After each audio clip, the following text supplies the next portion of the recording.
And the only one calling the Russia investigation a witch hunt. If you turn on the president's favorite TV channel lately, you'd think it was based in Salem, Massachusetts instead of Midtown Manhattan. And it's not just Fox News. The right-wing media in general has adopted a strategy to try to convince its customers, including the president, that there's no there there. Brian Stelter has more. And welcome back to Hannity Time for tonight's fake news round. Downplay, deflect, and deny. Conservative media types are at it again. Whipping up alternative theories to explain away the threat that James Comey poses to President Trump.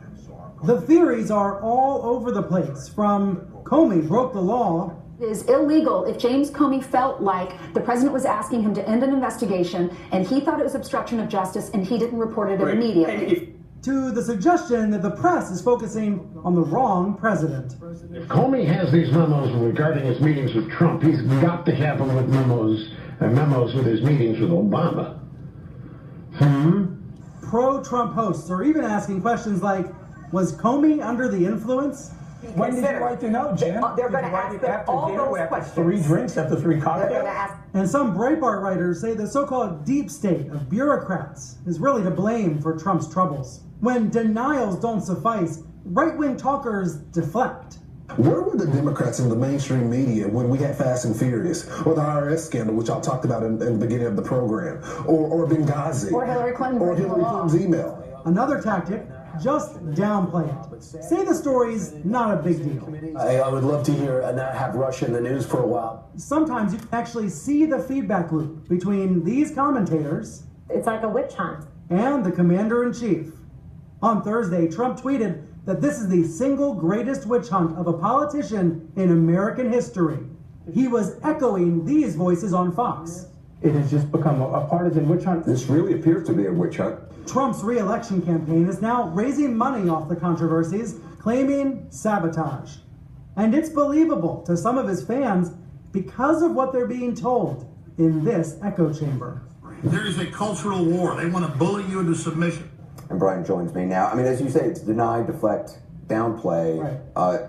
That's basically what the coverage is these days. All about providing a counter narrative. The Trump White House helps do this, but really it's pro-Trump media that help do this. Provide a counter narrative for people to share on their Facebook pages, to share on Twitter, and to discuss with their friends. I think we all feel more and more we're in these echo chambers, we're in these filter bubbles where people are sharing views they agree with. Not everybody, but many people. And this week's coverage of what is decidedly an awful week for the president shows that once again. I mean, they just ignored it on some nights. And it was interesting, on some of the programs that shows on Fox to actually report on it, their ratings went down. Indeed, Fox is in an unusual situation right now.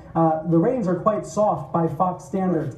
Fox's audience doesn't really want to hear this news. You used a really smart word, I thought, in the intro. Customers. This is about providing the customers what they want. That may not be the best thing, though, in a democracy, to be so focused on what the customers want, as opposed to news consumers, or more importantly, voters, viewers. And I mean, Roger Ailes, whose death was announced today, obviously, created Fox News, and that blending of entertainment and journalism was something he sort of pushed forward and made huge. Absolutely. Ailes changed America. You might say for the better, you might say for the worse, depending on whether you're a Republican or a Democrat. But he changed the face of television news in a way that will continue for decades to come, even though he passed away this morning. I was speaking with a Fox source today who said Ailes understood President Trump's base long before there was a President Trump, long before Trump even entered the race. Ailes understood there was a disaffected portion of the country to program to, and that's what Fox continues to do. But nowadays,